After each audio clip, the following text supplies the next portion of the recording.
Ethiopia as the Senate pays its last respect to the eldest member of the House. Grave accident de la circulation dans le Mungo au lieu d'Inkumbe. Bilan 5 morts et de nombreux blessés. L'imprudence est pointée du doigt. On en parle dans ce 13h. And those were our top stories. The news is just right ahead.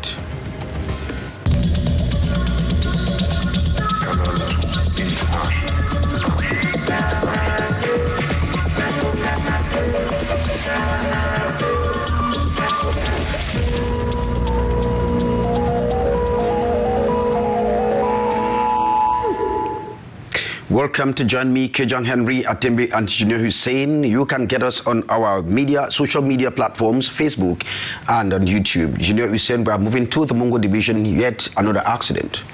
5 personnes ont perdu leur vie hier dans un accident de la circulation au lieu du village Kumbe dans le Mungo. Manque de concentration, imprudence du chauffeur sont pointés du doigt. Deva Yonda et Luciano Dianco. Encore des pertes en vies humaines sur la nationale numéro 5, au lieu-dit village Kombe dans l'arrondissement de Mbanga, département du Mungo, région du littoral. 5 morts sur le carreau et de nombreuses personnes grièvement blessées. C'est le bilan de cet accident de la circulation survenu dans l'après-midi du jeudi 27 mai 2021. Une fois encore, l'imprudence des chauffeurs et les dépassements abusifs sont pointés du doigt. On est dépassé parce que les chauffeurs, ne sait pas comment on nous dit que la prévention routière, qui doit maintenir ce situation là. Vraiment. Voilà des morts qui sont encore couchés là. On ne les voit pas les autres. Les autres sont à l'hôpital. On hésite à chaque fois. Ici, il y a eu des morts ici chaque fois, mais on ne sait pas ce qui se passe. Les corps sans vie et les personnes blessées ont été transportés à l'hôpital de district de Mbanga.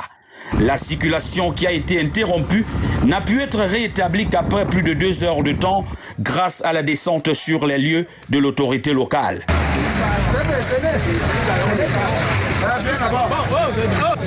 Sur ces accidents, nous avons enregistré 5 morts et plusieurs blessés. Donc, les blessés ont été transportés à l'hôpital du district de Mbanga pour le prise en charge. Donc, nous profitons de l'occasion pour transmettre les condoléances les plus attristées du gouvernement de la République aux familles endeuillées. Nous profitons aussi de cette tribune pour sensibiliser les usagers de la route. Un accident de trop qui intervient quelques semaines seulement après celui de Chang, avec pratiquement les mêmes. Restons sur la route pour parler cette fois-ci du projet de désengorgement du rond-point d'Eido à Douala qui est désormais bien avancé. Il y a plus de 24 heures, le maire de la ville, Roger Bassadinet, est allé visiter le site d'aménagement pour le stationnement des mototaxis et taxis au niveau d'Eido. Un espace d'une superficie de 3800 mètres carrés a été provisoirement retenu. Reportage. Ça circule de manière fluide au rond-point d'Eido de Douala. Les mototaxis et taxis ont été invités à stationner dorénavant à cet endroit, un site provisoire aménagé par la mairie de ville. Dans un premier temps, il s'agirait d'un aménagement provisoire, mais d'ici 2 à 3 mois, un aménagement définitif sera fait avec toutes les commodités qui sont nécessaires pour que les passagers soient à l'aise et en sécurité, j'insiste. Et pour que les motos-taxis et les taxis soient également en sécurité et puissent exercer leur métier normalement. Cet espace, d'une superficie de 3800 mètres carrés, est doté d'une capacité pouvant accueillir 250 mototaxis et 200 taxis. Le maire de la ville, Roger Bassadinet, s'est rendu sur le site pour apprécier les travaux. L'éclairage public doit être garanti la nuit. Parce que c'est un endroit où il y aura une grande densité de trafic. L'éclairage public doit être garanti.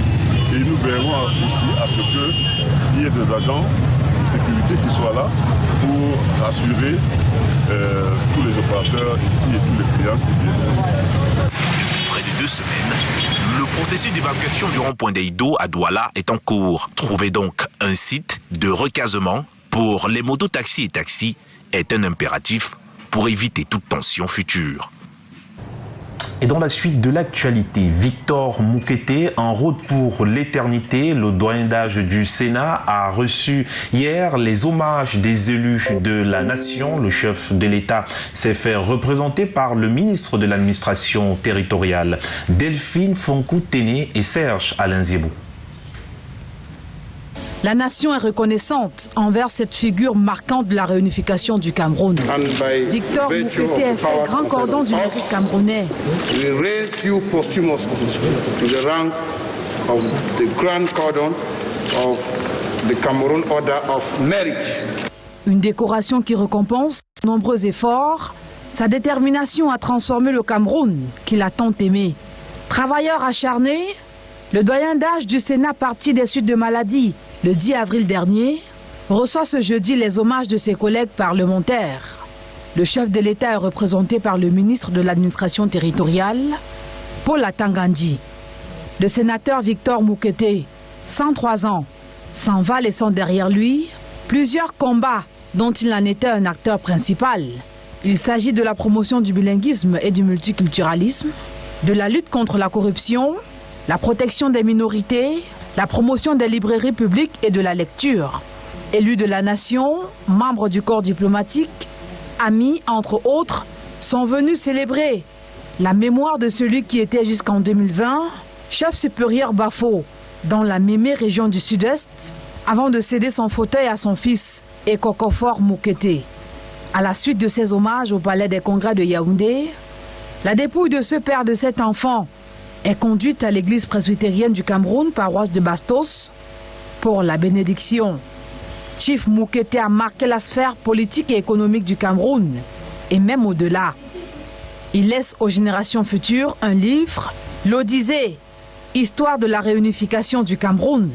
Le doyen d'âge du Sénat sera inhumé ce samedi 29 mai, auprès de ses ancêtres, dans le Sud-Est. Et on reste sur ce sujet en langue anglaise avec vous, Henri Kedjan. Yeah, he has gone, or has begun his journey rather, to the worlds beyond. Senator Victor Esi Musongo Moukete has been decorated posthumously as the Grand Cordon of Cameroon Order of Merit. The honor on behalf of the head of state was awarded his lifeless body by Minister Paul Atangandji at the Senate as the paid tribute to the eldest member of the House and the paramount ruler of the Bafos. Details with Haisi Chia.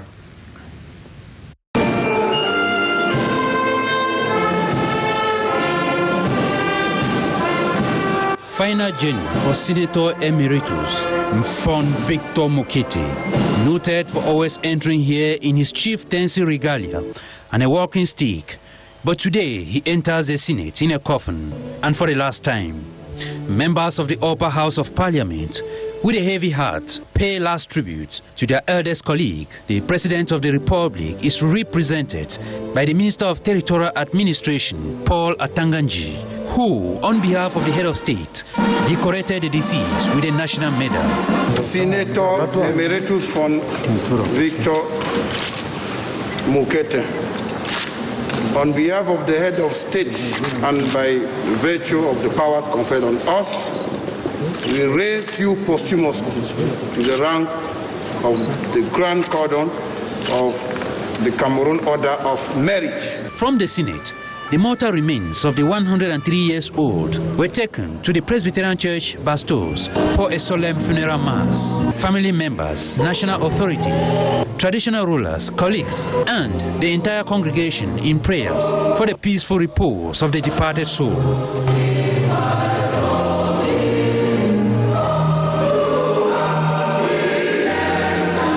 The corpse of the Bafo Paramount Chief will be laid to rest this Saturday in Kumba, southwest region of the country.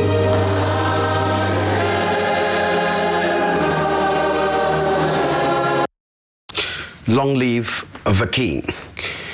The government has launched a crackdown on fake traditional practitioners in the Bambutus division. During a contact tour, the senior divisional officer for the Bambutus, Etapa Francois, noted that some traditional rulers of the Bambutus are delinquent, with some huge consumers of marijuana. Details with you, Albert. Il y a un désordre que je vois dans les... Il y a un désordre. un désordre que je vois dans les Bamboutos, ça ne peut pas prospérer avec moi. Etapa Francois Franklin, Senior Divisional Officer of the Bamboutos Division, West Region of Cameroon, is bent on ending disorder perpetrated by some usurpers claiming to be traditional rulers or traditional title holders in his area of jurisdiction. The Zinapa chiefdom in the Babete clan is a clear example. Disputes over chieftaincy has over the years divided families, even led to third threats. My father was assassinated in 1960, but then I was a very young boy and couldn't succeed him. Saha Moise took over management of the palace. When I grew up and demanded for my rights, I rather received one threat to the other. Normally, he was supposed to leave to their own compound, but he insisted he would continue to occupy the position.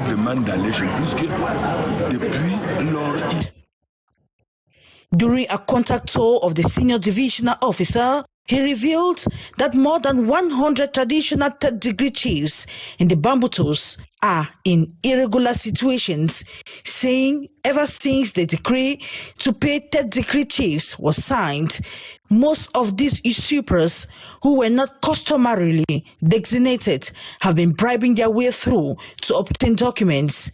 He promised to strip them off the traditional titles they falsely obtained. Next week, you meet the superior chief so that both of you can go through the text and customary laws in order to stop the disorder in these chiefdoms. The person who does not have the quality and the right, you put them aside. The one who has the right, you do your job as an administrator by following the normal procedure. The population of Babete used the occasion to present their socio-economic challenges, after which the administrative authority raised security concerns related to recurrent incursions of separatist fighters in the Bamboutos, the cultivation and consumption of cannabis by locals. He was equally preoccupied by the COVID-19 pandemic. Thanks, Ambu Gladys. And we move over to Kekem. That is in the Upper Camp Division, where there is confusion as another youth drowned in a stream in that part of the country. Details with Morindi. Another painful death of an 18-year-old boy in Kenkem in the West region attracts wailing and mourning for these. Reports hold that Ngamini, Flavor, Israel, and friends went to harvest mangoes across the river when he got drowned. One of his friends was part of the crew, recounts his tragic end. We went to harvest mangoes. There was no canoe at the time, so we decided to swim to the other end of the river. When we engaged, he told us he can't swim and that we should help him when in difficulty. At one point, we discovered he was drowning. We tried to save him in vain. His father is helpless in the face of the situation. Immediately got the news, quickly alerted security officers. Sandigas immediately embarked on a search, and it took them 2 days to get the corpse from the waters. I was told that my son got drowned, and I was shocked and surprised because it was not long that I separated with him. I had to inform security officers so they could open investigations. A search was also mounted. It was only after 2 days that the corpse was found. The lifeless body of the 18-year-old boy was deposited at the mortuary, pending burial. Meantime, inhabitants continue to lament over the growing number of drowned youths in the area. Very much more indeed, Junior Hussein. You have the second part of our news. Communiquer sur les maladies zoonotiques n'est pas toujours la chose la mieux partagée chez les hommes de médias.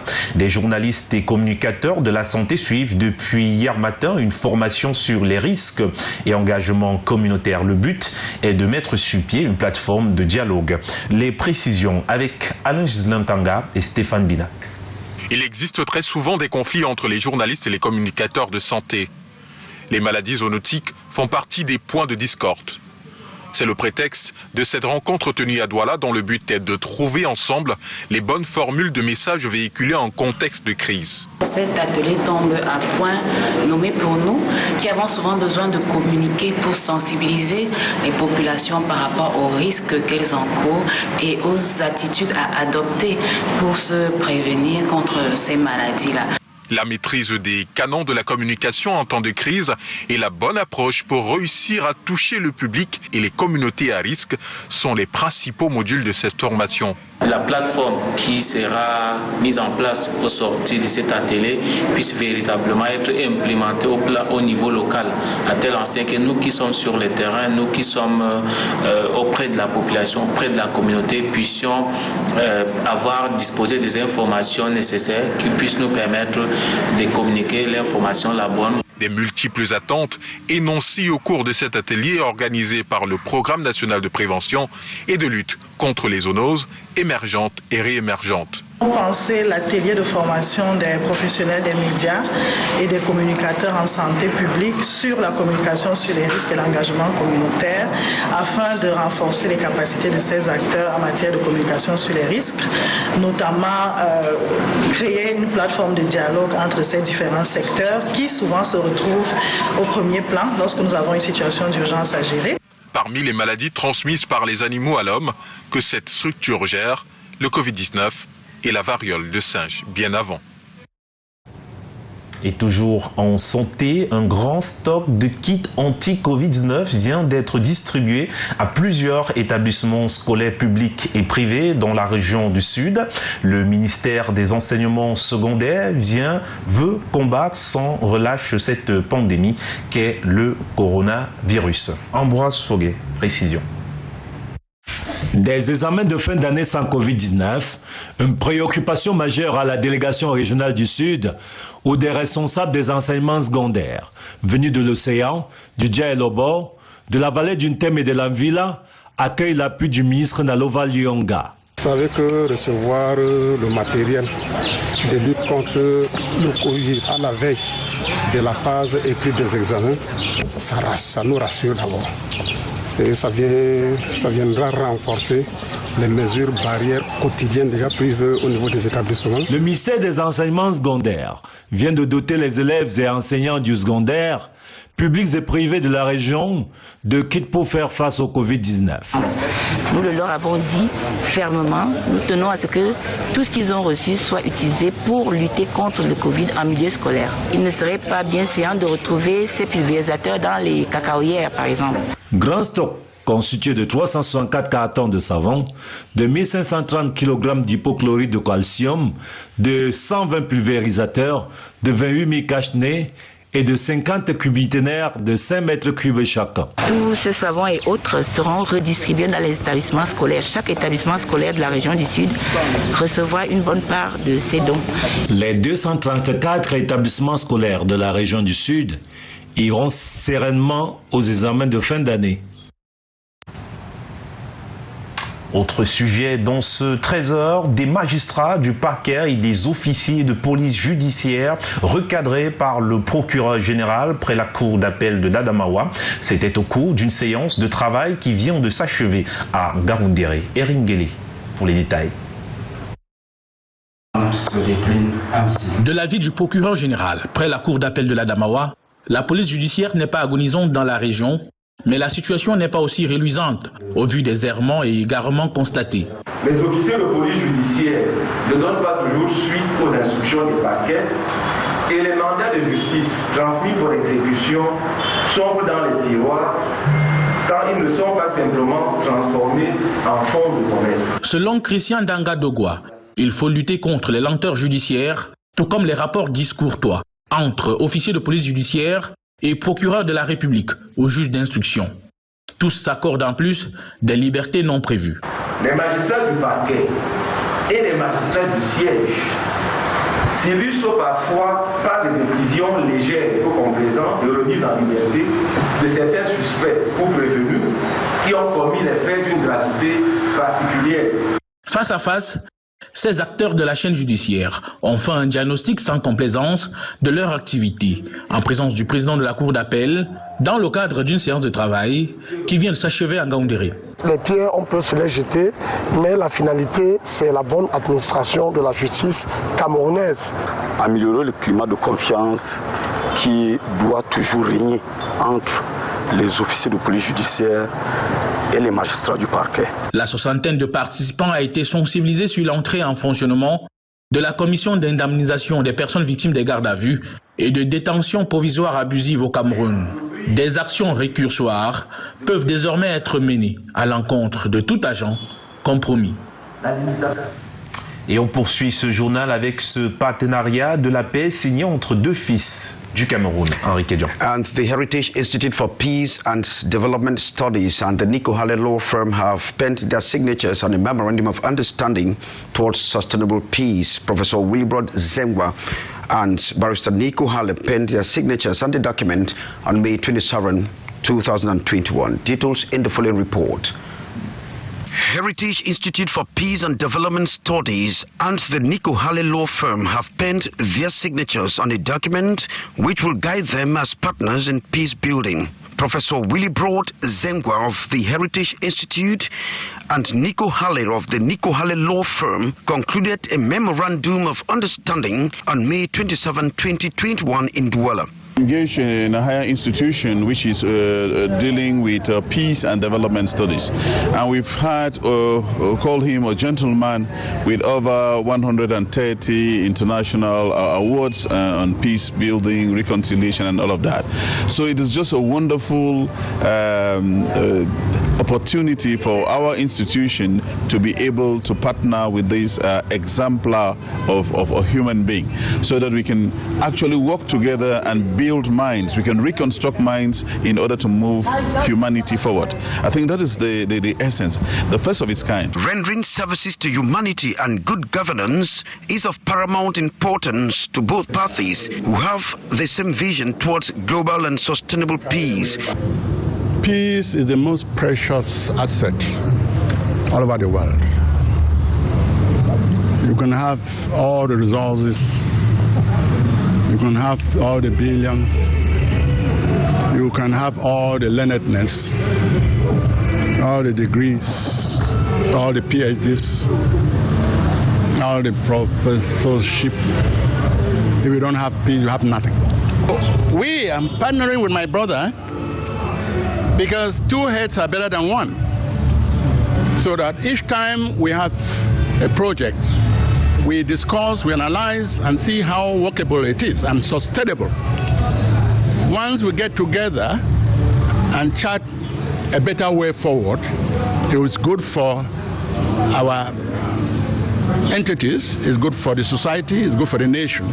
With more than 132 awards from renowned organizations in the world, it was of course envious on the part of the Heritage Institute of Peace and Development Studies to partner with Barrister Nico Halle, who has spent close to 3 decades in peace building. This memorandum of understanding is of essence at a time the country is bedeviled by conflicts from the north, the east, the northwest and the southwest regions. Professor Willibrod Zengwa and Barrister Nico Halle are known as persons who share the same vision, that of transforming hate and revenge into understanding and peace. Well, thanks very much. Thanks and congratulations to those parties. The national and international stakeholders are currently fine-tuning strategies for global measures to combat the coronavirus pandemic, especially in the sub-Saharan African region. The International Colloquium, championed by E-Force, has an objective to reduce risk of operational setback. Hyacin Chia. The devastating challenges imposed on African states by the dreaded COVID-19 pandemic is at the center of this 2 days conference. The International School for Security Forces cannot remain indifferent to the high consequences caused by the pandemic. This virus has consumed a great part of humanity and continues to be a global health problem.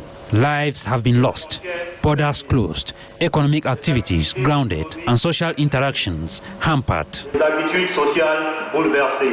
Meeting in Yaoundé, the Air Force are seeking measures of building strategies and operational human security capacities towards greater resilience, autonomy, foresight and response by relative system.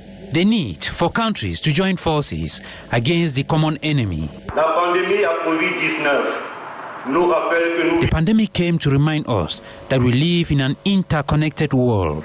The COVID-19 is weakening us. We are obliged to put our intelligence together to build a strong and optimal response. Opportune et optimale.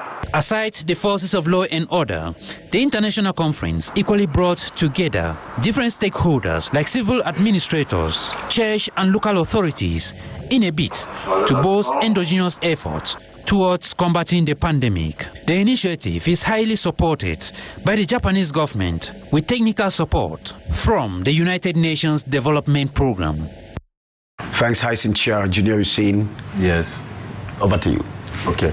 Alors, on va tout de suite se rendre à l'étranger avec le président Emmanuel Macron qui est au Rwanda. Le président français Emmanuel Macron a demandé aux Rwandais de pardonner à la France pour son rôle dans le génocide rwandais de 1994, au cours duquel environ 800 Tutsis et Hutus modérés ont trouvé la mort, s'exprimant devant le mémorial du génocide à Kigali, la capitale du Rwanda. Il a déclaré que la France n'avait pas tenu compte des avertissements concernant le carnage imminent et avait trop longtemps privilégié le silence à l'examen de la vérité. Mais la France n'a pas été complice des massacres, a ajouté Emmanuel Macron. Le dirigeant du Rwanda a salué son discours. Le président Paul Kagame a déclaré « Ces paroles avaient plus de valeur que des excuses.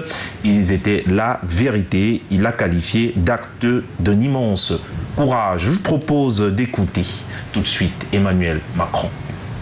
En me tenant avec humilité et respect à vos côtés ce jour, je viens reconnaître nos responsabilités.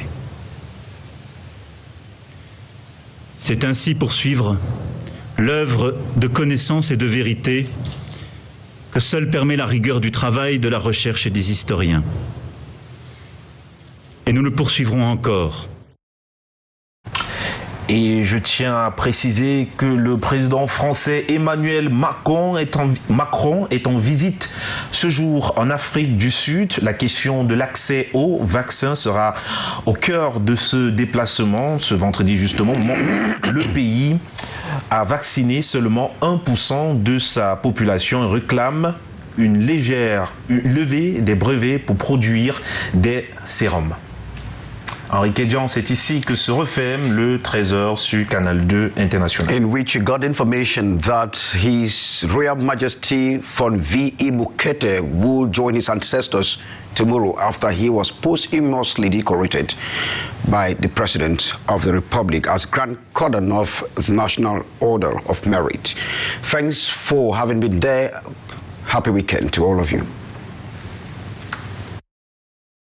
Regardez le 13h.